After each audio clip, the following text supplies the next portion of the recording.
So meron tayong gagawin dito mga katropa, dinala na sa atin, nakagarong na, Aerox 155. Boss, ano yung naging problema nyo rito? Kwan, namamatay siya, nag-error 12. Nag-error 12. Nag-error 12. Ngayon, pinacheck nyo na sa Sa kasa mismo. ay sa kasa mismo. Ang sabi nila kasi yung buo yung bibilin 5,000 eh. Yung po stator na buo daw, parang gano'n. Okay. Anong pagka-analyze nila dito? Nung tinignan nila? Yun daw eh. Stator. Stator. Tapos palit sila, di gumana. Pero Gumana. after wala pang 2 buwan, Wala uli. wala na. Sige sir, i-check na namin sir kung ano yung makagawa namin Sige, so ayun yung problema ng motor nila boss mga katropa na pinacheck na sa kasa. At ang gusto ng kasa palitan ng buong stator. Siguro wala mabibiling CPK lang kaya buong stator na ang pinapapalitan nila. Ngayon, dinala nila boss sa atin sa shop natin para Gentle, tulungan mo natin sila. Ay, may center. Ay, napanood nyo rin. Yung center, sir. Ay, boss. Si boss para mabini. Sir. Ano ba? Yeah, sir. Boss Allen. So, dinala na nila boss sa atin para ipacheck kung ano pa talaga yung problema ng motor nila, kung stator ba talaga or wiring lang. Baka makukuha pa natin sa remedyo yung kanilang motor. Tapos, bukod sa error 12, hindi umaandar mga katropa, may problema pa yung motor ni boss, sunburn. Yun yung kanyang panel, blanco na rin. So ayusin na rin natin yung kanyang sunburn, papalitan natin ng polarized film. Mga katropa, papalo naman ang ating Facebook page, Jad Allen Motorcycle Electrical Shop, Lingayen. Kung gusto nyo namang magpagawa sa akin ng personal sa pagwawiring, isearch nyo sa inyong Google Map ang Jad Allen Motorcycle Electrical Shop, Lingayen, Pangasinan.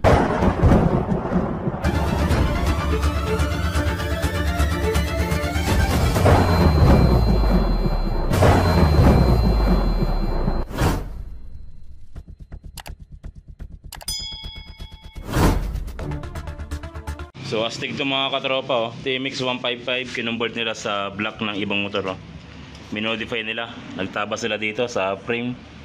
Tapos ito naman yung Aerox kanina mga katropa na sinakay sa garong, yung galing sa kasa, pina-check nila kung ano yung problema. Ngayon bago natin i-troubleshoot, i-check muna natin kung ano yung condition ng motor ni boss. Isusin natin.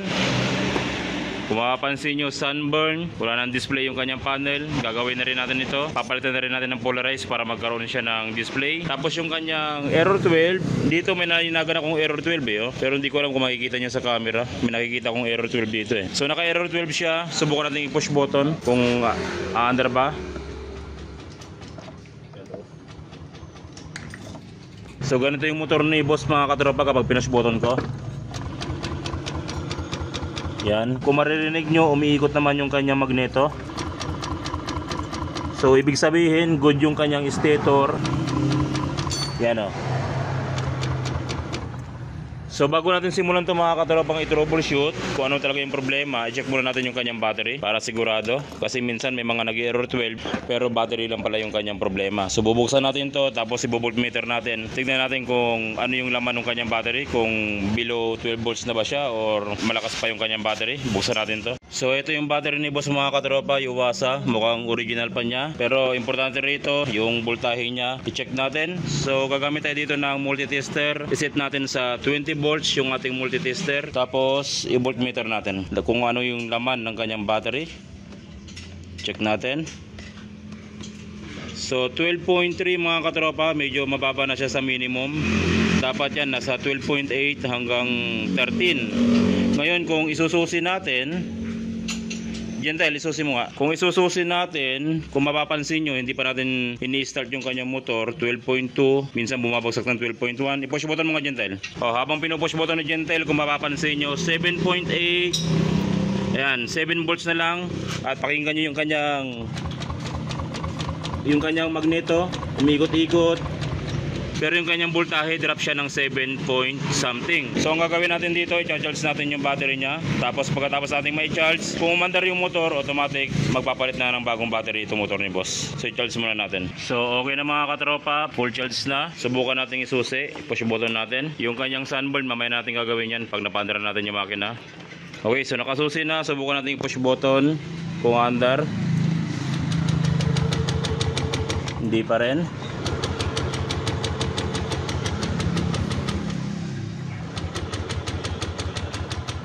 So ayaw pa rin umandar ng motor ni boss mga katropa. Ang gagawin natin dito, ito troubleshoot natin. Aalisin natin yung mga kaha. Titignan natin kung mayroon siyang kuryente. Pangalawa, titignan natin kung mayroong gasolina na lumalabas o kung gumagana yung kanyang fuel pump. So ito na mga katropa yung motor ni boss. Tinanggal natin dito sa gilid yung kanyang kaha. At ang unang i-check natin dito mga katropa kung mayroong kuryente yung kanyang motor. Pangalawang i-check natin kung mayroong lumalabas na gasolina. Pero dito muna tayo sa kuryente, i-check natin. So ang gagawin natin, ito yung kanyang spark plug cap, aalisin natin. Pagkatapos nating maalis yung ating kuwako o yung spark plug cap natin, ang gagawin natin yung dulo ng ating ignition coil, itapat natin sa body ground. Tapos i-push button natin, titignan natin kung may lalabas na kuryente. Diyan dahil i-push button mo ha, titignan natin kung may lalabas na kuryente. Sige. Oops. Isa pa. Oops, isa pa. Okay. So mapapansin nyo mga katropa, yung pitik ng kuryente, halos isang pitik lang at hindi na lumalabas ng sunod-sunod. Dapat ang style nito, dapat habang umikot yung ating magneto, tuloy-tuloy na lalabas yung ating kuryente. Pero kung mapapansin nyo, isang kuryente lang yung lumalabas, isang pitik lang. So may problema yung kuryente ng motor ni boss kaya ayaw mandar. Ngayon, nabanggit sa akin ni boss, bago niya iwanan yung kanyang motor, nagpalit na daw sila ng CPG sensor dito sa kanyang motor. Pinalitan daw ng mga unang gumawa. Kung mapapansin nyo mga katropa, nakita ko rito sa kanyang CPG sensor, yung ginawa nila, yung rubber na ito dapat doon siya nakalagay sa butas na yon. Makikita ba? Yan, sa butas na yan.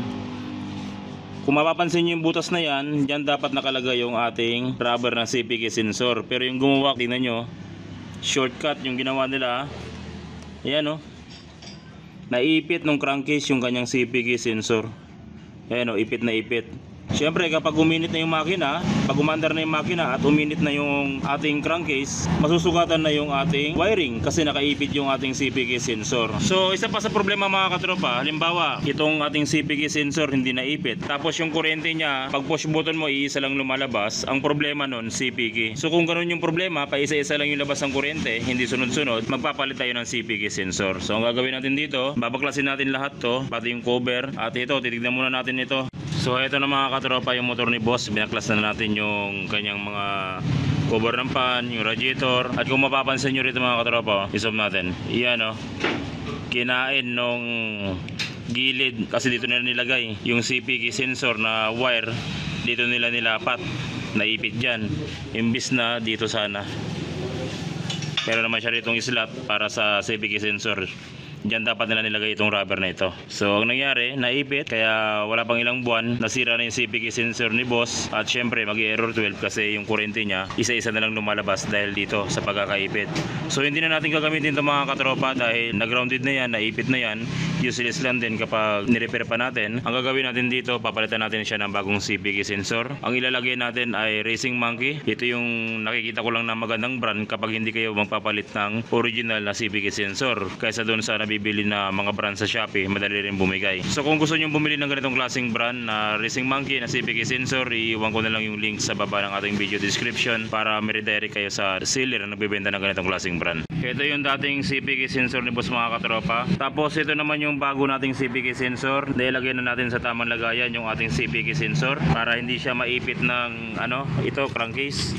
Ito yung nakakaipit sa kanya eh. Pag sinauli, ito mismo, pag sinauli siya, at least hindi siya maiipit na ganyan. Ganyan yung tsura niya. Okay, so pagkatapos nating mailagay yan, subukan natin uling itutok sa ground yung ating ignition coil. Titignan natin kung yung kuryente niya ay sunod-sunod na o paisa-isa pa rin. Kung sunod-sunod na yung kanyang kuryente, automatic under na to. Pero kung paisa-isa pa rin, malamang mayroong naapektuhan sa kanyang wiring dahil dun sa pagkakaipit ng CPG sensor. So wag sana ng computer box. Tara pa, i-push button mo. Sakit lang, sakit lang. Okay, sige, push button. Iyan o, ops. Isa pa. Iyan o, okay na. So ito na mga katropa, nailagay na natin yung kanyang spark plug cap. Ngayon subukan natin, paanda rin. Sunburn pa rin, panghuli ko lang gagawin doon yung sunburn nya. Push button natin. Iyan o, it's alive. Ayan, pero mausok na yung motor ni boss o. Or dahil sa dahil siguro sa pinapandar ayaw mandar kaya umusok. Pero at least okay na buhay na buhay. It's alive. Isa pa, isa pa.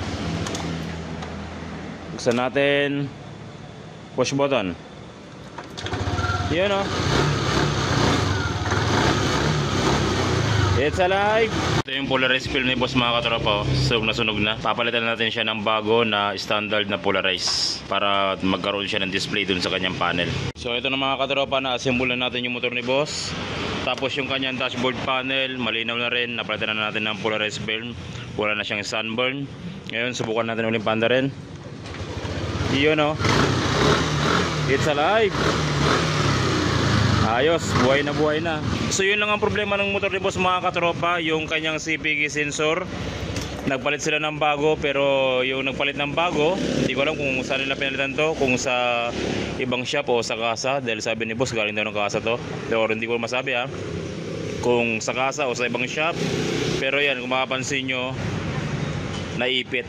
So pag naglalagay tayo ng mga wire, bukod sa CPG sensor, kahit anong wiring, dapat iwasan yung maipit yung ating mga wiring. I-check nyo mabuti kung naiipit. Dapat ilinya nyo na maayos o i-organize nyo na maayos yung ating wiring para maiwasan natin yung ganong problema. Sayang ang gastos. So okay, so good na lahat. Maandar na yung motor ni boss at malinaw na rin yung kanyang screen. Kitang kita na ba, linaw. Ayos, alright.